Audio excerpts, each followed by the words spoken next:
The autumn air hung heavy over LeClaire, Iowa, on that late September day in 2024 when the news broke. Frank Fritz, the beloved co-star of American Pickers, had taken his final breath. 4 years, he and Mike Wolfe had been inseparable on screen, their banter and shared passion for uncovering hidden treasures lighting up the History Channel since the show's debut in 2010. The antiques they hunted were more than just objects. They were stories, fragments of lives long past, and the two men had a way of breathing life into them that captivated millions. But now, Frank was gone, felled by the lingering effects of a stroke he'd suffered in 2022, compounded by years of health struggles that had slowly pulled him away from the spotlight. Mike, his longtime friend and partner, had been there at the end, holding Frank's hand as he slipped away. It was a quiet, intimate moment, one that spoke to the depth of their bond, a bond that had weathered years of fame, personal trials, and, at times, strain. What no one could have predicted, however, was the storm that would follow, a storm that would see Mike Wolfe standing in a courtroom, facing a sentence that would leave fans reeling and the legacy of American Pickers forever altered. The days after Frank's passing were somber. Mike took to Instagram on October 1, 2024, to share the news with the world. His words were raw, heartfelt, a tribute to a man he'd known since they were boys in 8th grade.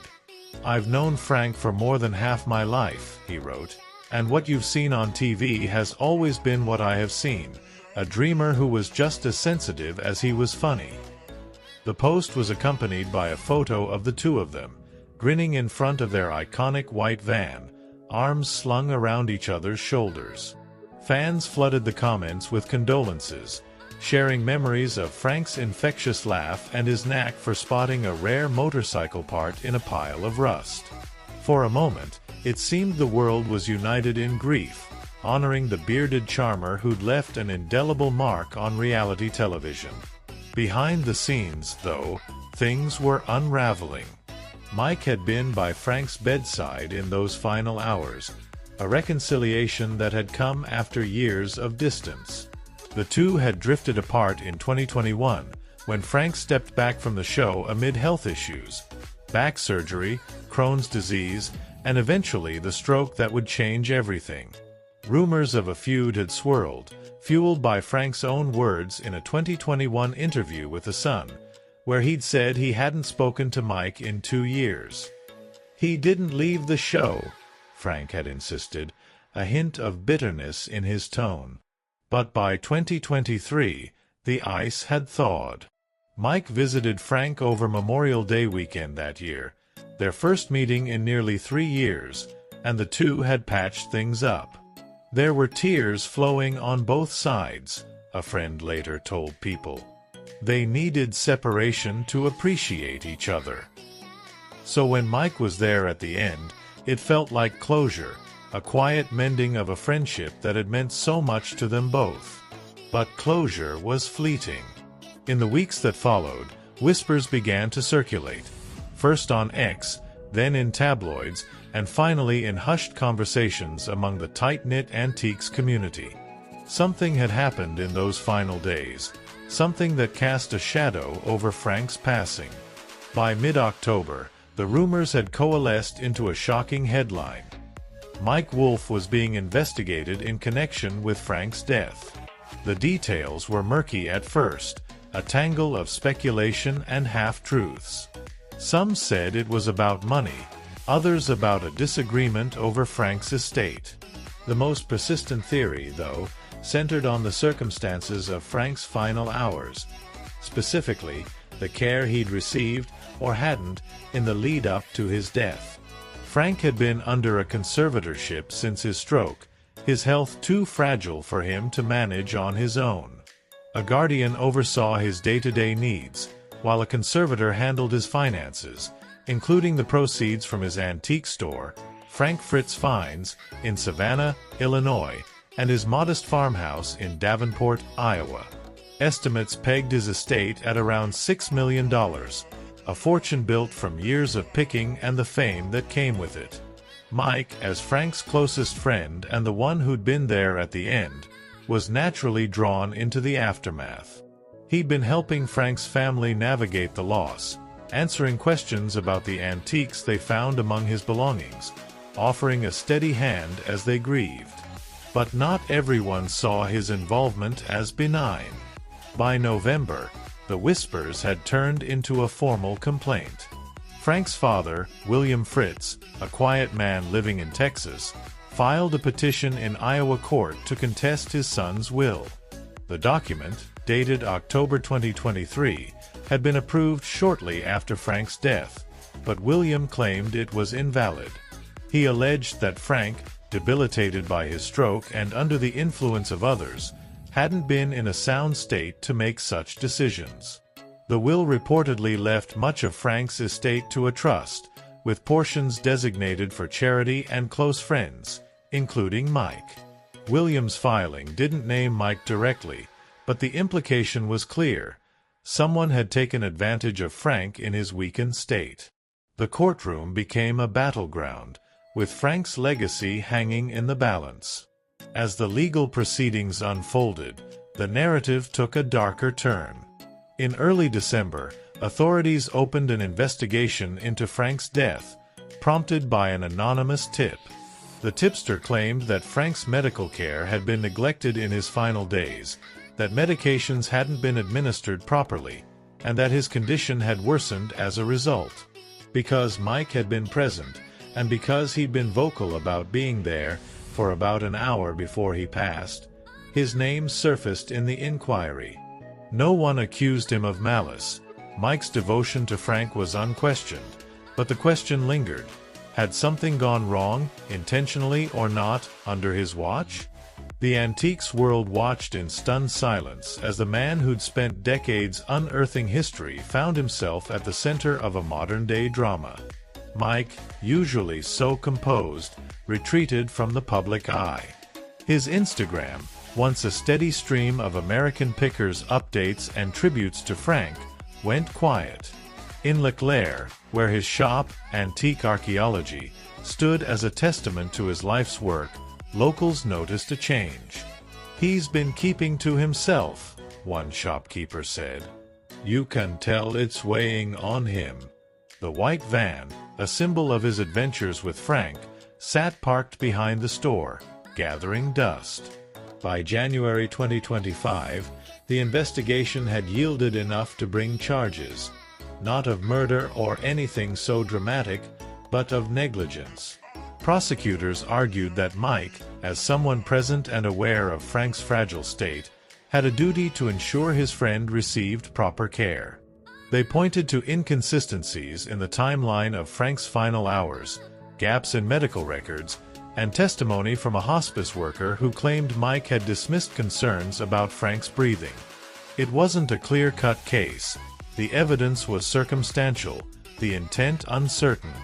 But in a small Iowa courtroom on March 15, 2025, Mike Wolfe stood before a judge, his face etched with exhaustion and grief. The trial was brief, a matter of days rather than weeks. Mike's defense was simple. He'd been there as a friend, not a caregiver, and he'd trusted the professionals to do their jobs. "I loved Frank," he said on the stand, his voice breaking. "I'd never do anything to hurt him." The prosecution countered that love wasn't enough, that Mike's presence, his influence, carried a responsibility he'd failed to meet. The jury deliberated for 6 hours before returning a verdict: guilty of misdemeanor negligence. The sentence was light: 6 months of probation, a $1,000 fine, and 100 hours of community service. But the weight of it was crushing. Mike Wolfe, the picker who'd turned forgotten relics into treasures, was now a man convicted in the shadow of his best friend's death. The reaction was swift and divided. On X, fans grappled with the news. "Mike sentenced following Frank's passing. How did it come to this?" one user posted. "Heartbreaking doesn't even cover it." Others were less forgiving. "He should have done more. Frank deserved better." In LeClaire, the mood was protective. "Mike's one of us," a local said. "He's hurting enough without all this." The American Pickers crew, filming a new season set to honor Frank, paused production, unsure how to move forward with their leader under such scrutiny. For Mike, the sentence was more than a legal penalty. It was a public unraveling of the life he'd built. He returned to antique archaeology in late March, thinner, quieter, but determined to keep going. In an interview with People on April 2, 2025, he spoke for the first time since the trial. "I miss Frank every day," he said. "This doesn't change what we had. I just wish I'd known more, done more, in those last moments." He announced a hiatus from American Pickers, the first in 15 years, to focus on his family, his shop, and a new film project, Day of Reckoning, that he hoped would mark a fresh start. The antiques he and Frank had collected over the years remained. Motorcycles, signs, toys, each one a silent witness to their journey. In the shop, Mike kept a small corner dedicated to Frank, a photo of them laughing, a rusted bike part Frank had once called the find of the century. It was a heartbreaking farewell, not just to a friend, but to an era. The sentence might fade from headlines, the legal stain might lift with time, but for Mike Wolfe, the loss of Frank, and the fallout that followed, would linger, a quiet ache in the spaces where treasures once waited to be found. That corner of antique archaeology became a shrine of sorts, a place where Mike could sit and remember. The photo captured a moment from 2015, somewhere in Ohio, when they'd stumbled across a barn full of vintage gas station signs. Frank's eyes had lit up, his voice rising with excitement as he pointed out the patina on a faded Texaco logo. Mike could still hear him now, the way he'd say, "This is the real deal, man," with that grin that made every find feel like a victory. The bike part, a mangled piece of a 1940s Indian chief, was one Frank had haggled over for an hour, refusing to leave without it. Those were the days when their rhythm was effortless, when the road stretched out before them like an endless promise. Outside, the Mississippi River flowed past LeClaire, its steady current a contrast to the stillness inside the shop. Mike often found himself staring at it through the window, the water reflecting the gray April sky. He'd always loved this town, its smallness, its history, the way it held on to the past like one of his picks. Now, though, it felt different. Smaller, yes, but heavier, as if the weight of Frank's absence had settled into the streets, the buildings, the very air. The locals still waved when he walked by, still stopped to chat about the weather or the latest episode, but there was a hesitance now, a question in their eyes they didn't dare ask. The white van sat untouched, its paint dulled by months of neglect. Mike couldn't bring himself to climb inside, to sit where Frank had once sprawled with a bag of chips and a bad joke. They'd logged thousands of miles in that thing, crisscrossing the country, chasing leads from dusty attics to overgrown fields. Every scratch on its body told a story. There was the dent from a narrow escape in Kentucky, the faded spot where Frank had spilled coffee in Nebraska. It was more than a vehicle. It was a time capsule, and opening its doors felt like stepping into a life that no longer existed. Inside the shop, the crew kept things running. Danielle Colby, the heart of antique archaeology, handled the day-to-day with her usual grit, fielding calls from collectors and keeping the shelves stocked. She'd been there from the beginning, a steady presence through the show's rise and Frank's decline. Now, she watched Mike with a quiet concern, her tattooed arms crossed as she leaned against the counter. "He's still in there," she'd say to the others, nodding toward Mike's office. "Just needs time." She didn't push, didn't pry, but she made sure he ate, slipping a sandwich onto his desk when he wasn't looking. The community service hours loomed over him, a practical reminder of the sentence. He'd chosen to serve them at a local historical society, cataloging artifacts from Leclerc's past. Old photographs, tools, letters yellowed with age. It was work he could have done in his sleep, but there was a comfort in it, a way to lose himself in the details. He'd sit at a folding table in the society's basement, sorting through boxes, his hands moving over objects that felt familiar yet distant. Each piece was a connection to someone else's story, and for a few hours he could forget his own. Back at the shop, the phone rang less often now. The buzz of American pickers had quieted, the fans still grieving Frank, still processing Mike's conviction. Some sent letters, pages of support, others of disappointment, stacked unopened on a shelf. Mike couldn't face them yet, couldn't find the words to respond. He'd always been the talker, the one who could charm a cellar or rally a crowd, but now his voice felt stuck, trapped behind the lump in his throat. The silence was new, and it scared him. The film project, Day of Reckoning, was his lifeline. He'd started sketching out ideas before the trial, a story about redemption set against the backdrop of the antiques trade. It wasn't about Frank, not directly, but his shadow was there, in the characters, the themes, the search for something lost. Mike worked on it late at night, scribbling notes in a leather-bound journal, the shop dark around him. The words came slowly, but they came, and with them a flicker of purpose he hadn't felt since October. His family noticed the change. Jody, his partner, kept the home steady, their daughter Charlie a bright spot in the gloom. They'd sit together in the evenings, Charlie chattering about school while Mike listened, his mind half present. Jody didn't ask about Frank, didn't press him to talk about the trial. She'd just touch his hand, her fingers warm against his, and that was enough. They'd been through rough patches before. His divorce, the show's early struggles. But this was different, deeper, a wound that hadn't yet scabbed over. The shop's visitors dwindled, but a few regulars still came by. Old Man Jenkins, a picker from downriver, stopped in with a box of rusted tools, his gravelly voice filling the space.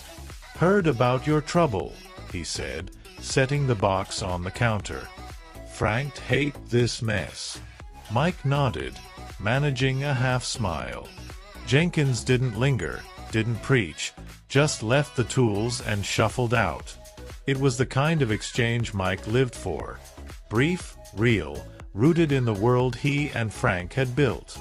The corner with Frank's photo stayed untouched, a sacred space amid the clutter.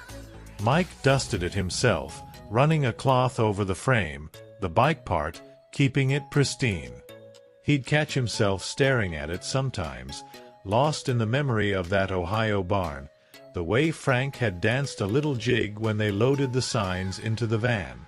It was a good day, one of hundreds, and it played in his mind like a loop, unbroken by the months that followed. The river kept flowing, the shop kept standing, and Mike kept moving, one step, one breath at a time.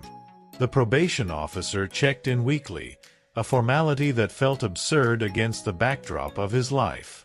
"You're doing fine," the officer would say, clipboard in hand, and Mike would nod, the words hollow. Fine wasn't the goal. It was just the state he'd landed in, a plateau between what was and what might be. Danielle started leaving notes, little post-its with doodles or quotes, tucked into his desk drawer. "Keep picking," one read, a nod to their shared mantra. She'd been Frank's friend too, her own grief woven into the shop's fabric, but she wore it lighter, let it fuel her instead of weigh her down. Mike envied that, wished he could borrow her strength, but he was still finding his own. The Historical Society work brought unexpected moments.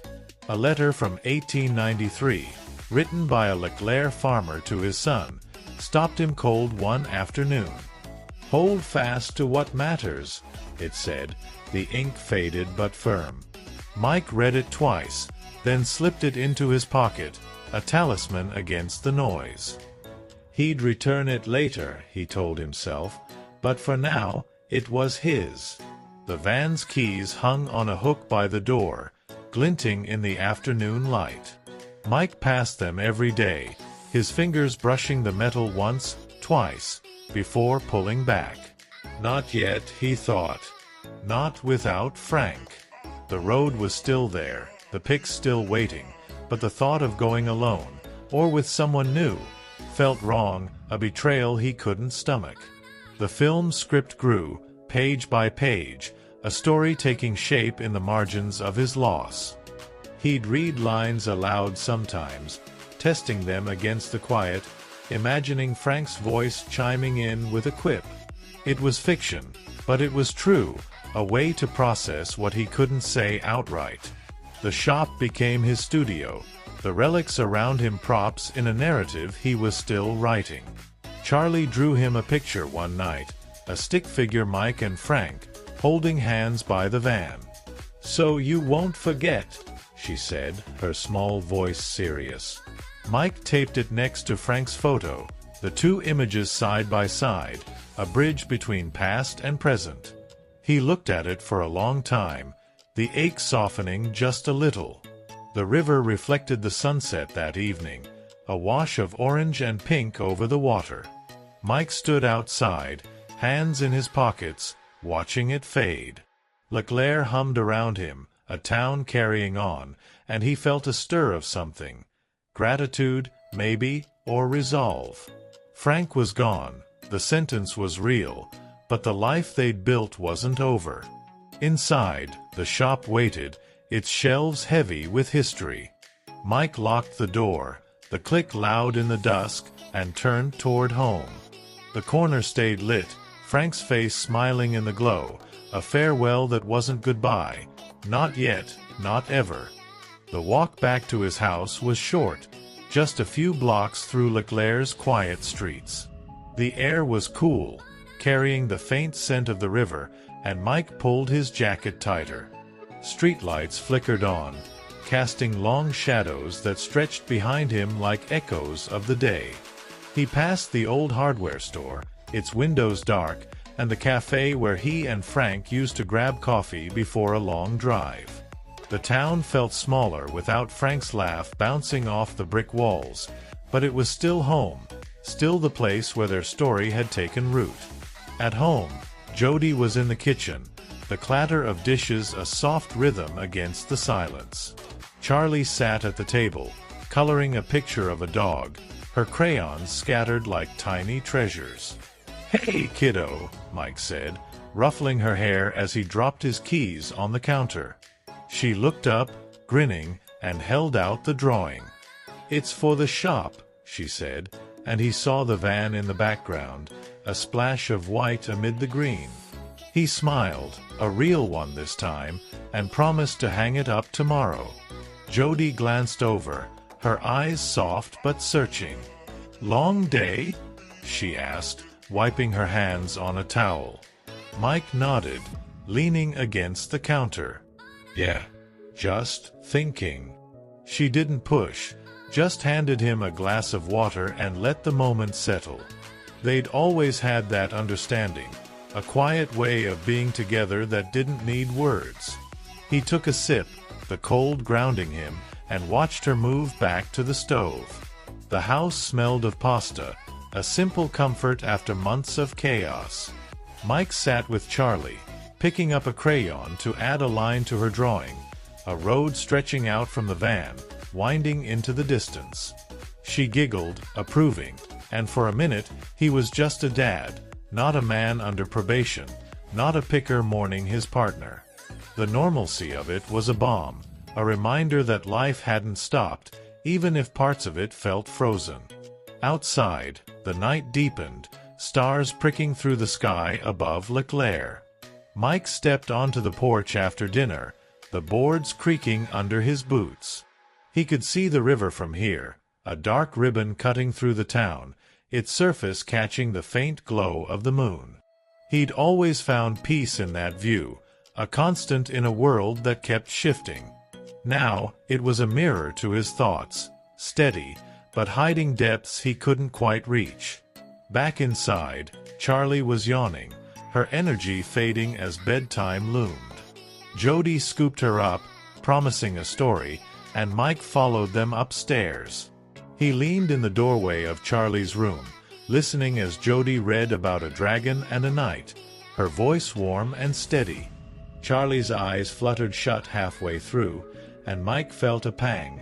Gratitude, yes, but also a quiet ache for the simplicity of those moments, untainted by the weight he carried. The house grew still after that, the only sound the hum of the fridge downstairs. Mike wandered into his office, a small room off the hall, where the day of reckoning script waited. He flipped open the journal, tracing the last line he'd written, "The past ain't gone, just buried." It felt right, a thread he could follow, and he added a few more words, letting the story unfold. The pen scratched against the paper, a sound that anchored him in the present. Downstairs, the phone sat silent. No calls from lawyers, no reporters digging for a quote. It was a relief, that quiet, a chance to breathe without the world pressing in. Mike glanced at a photo on the desk, one of him and Frank at a flea market years back, haggling over a jukebox. Frank's arm was around him, his grin wide, and Mike could almost hear the "I told you so" that followed when they sold it for triple the price. The river kept its vigil outside, a steady flow that matched the rhythm of his thoughts. Mike left the office, drawn back to the porch, the night air sharp against his skin.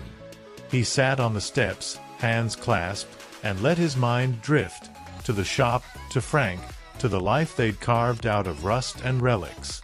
The sentence was there, a shadow at the edges, but it didn't define him, not tonight. Jody joined him after a while, settling beside him with a blanket draped over her shoulders. "Cold out here," she said, but she didn't move to go in. They sat in silence, the kind that didn't need filling, watching the town sleep. Her presence was a tether, a reminder that he wasn't alone, even when the guilt and grief tried to convince him otherwise. The stars above were bright, a map of light over Leclerc. Mike traced them with his eyes, picking out constellations he'd learned as a kid. Frank had never cared for stargazing. Too still, he'd say, but Mike wondered now if he'd have seen something different up there, some pattern only a picker could spot. The thought made him smile, faint but real. Back at the shop, the corner glowed, Frank's photo a beacon in the dark. Mike pictured it as he sat there, the bike part catching the light, the memory of that Ohio barn as vivid as ever. It was a piece of them, preserved, a testament to the days when the road was theirs and the fines were endless. He'd keep it there, he decided, as long as the shop stood.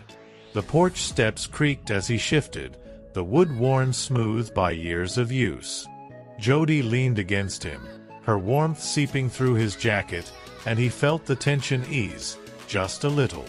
They didn't talk about the trial, didn't mention the probation or the headlines. This was their space, a pocket of peace carved out of the storm. Charlie's drawing lay on the kitchen table inside, a splash of color waiting for morning. Mike thought about hanging it next to Frank's photo, letting her mark join his in that sacred corner. It felt right, a bridge between the man he'd lost and the family he still had, a way to hold them both close. The river murmured in the distance, its sound a lullaby for the town. Mike listened, letting it wash over him, a rhythm older than his troubles. He'd always found stories in the things he picked, rusted signs, broken toys, and now he was living one, messy and real, with no clear ending in sight. Jody stood, offering a hand to pull him up. "Come on," she said, her voice gentle. "You need sleep." He took it, rising with a groan, and followed her inside. The door clicked shut behind them, locking out the night, and the house wrapped around them like a cocoon. Upstairs, he paused at Charlie's door, checking on her one last time. She slept soundly, her dog drawing clutched in one hand, and Mike felt a swell of something. Love, yes, but also hope, fragile but there. He closed the door softly, leaving her to her dreams. The bed was warm when he climbed in, Jody already half asleep beside him. Mike lay there, staring at the ceiling, the day replaying in flickers, Frank's photo, the river, Charlie's crayons. It wasn't peace, not fully, but it was enough, a foothold in the chaos. Outside, Leclerc rested, the shop standing sentinel down the street. The corner light burned on, Frank's smile steady in the glow, a farewell that held fast. Mike closed his eyes, the ache still there but softer now, and let the night take him. The bedroom was quiet, save for the faint hum of the world beyond the walls. Mike lay still, his breathing slowing, but sleep didn't come easily.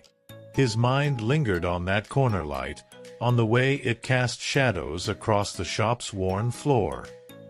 He could picture every detail, the scuff marks from years of boots, the shelves bowing under the weight of their finds, the air thick with the scent of old metal and wood.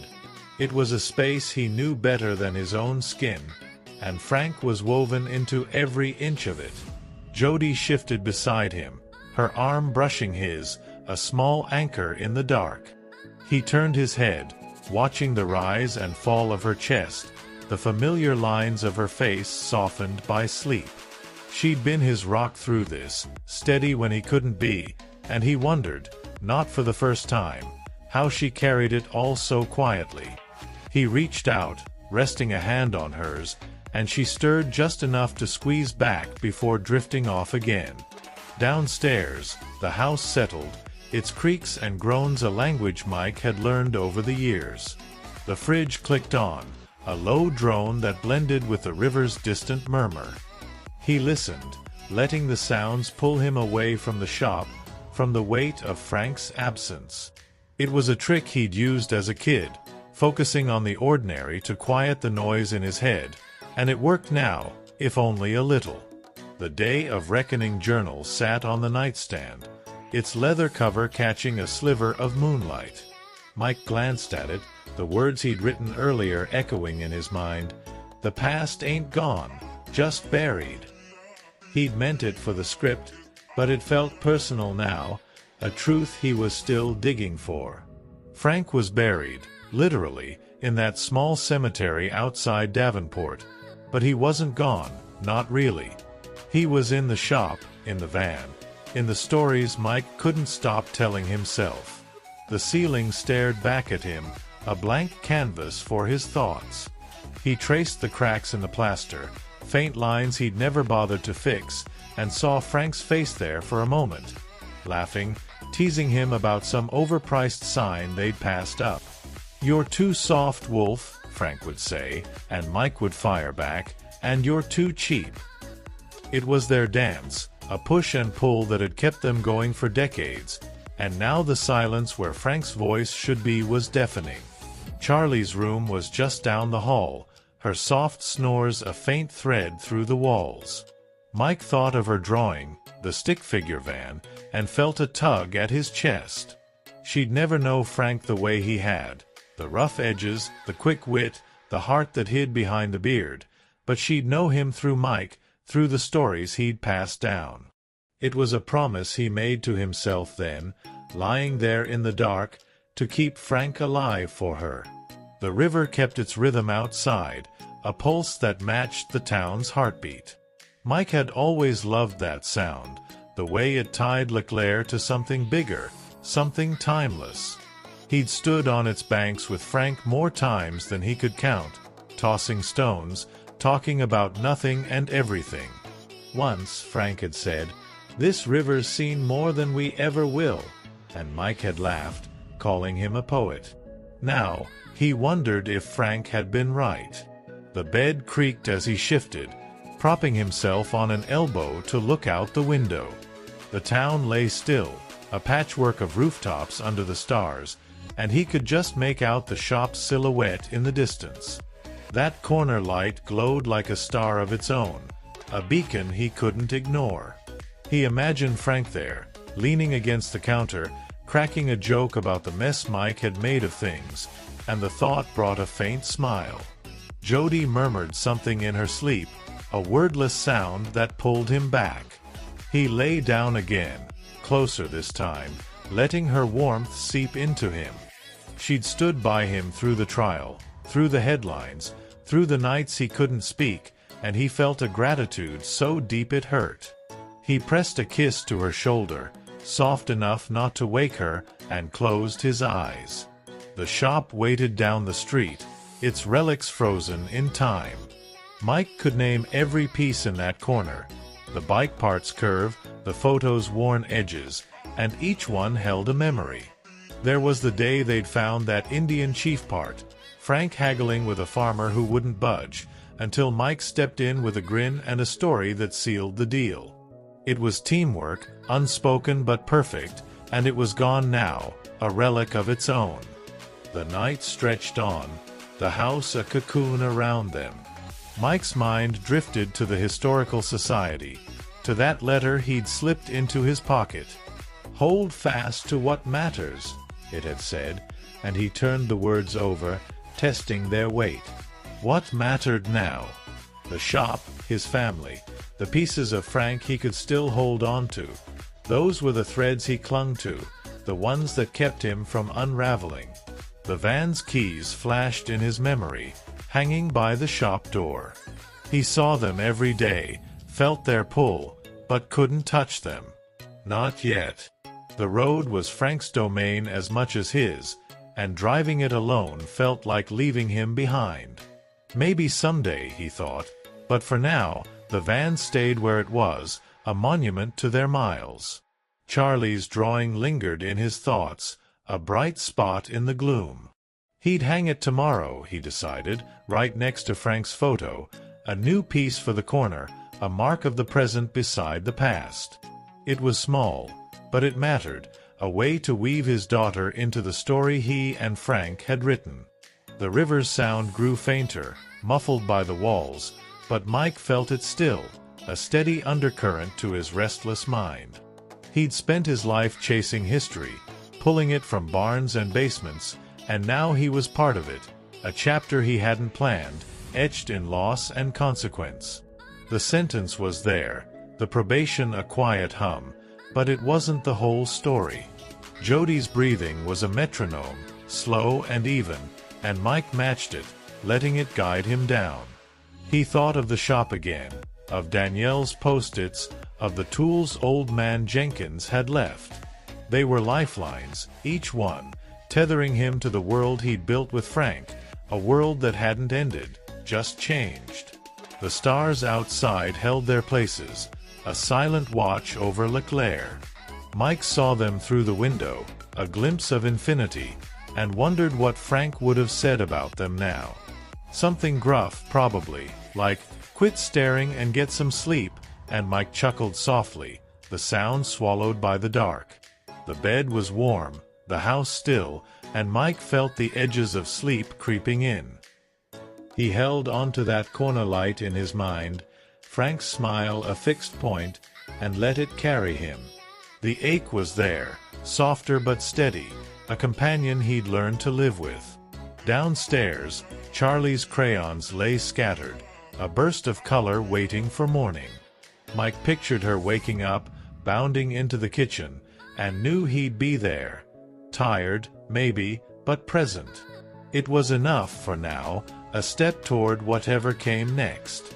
The night closed around them, Leclerc a quiet cradle under the sky. The shop stood firm, its light burning, and Mike drifted off at last, Frank's face the last thing he saw, a farewell that wasn't goodbye, not yet, not ever.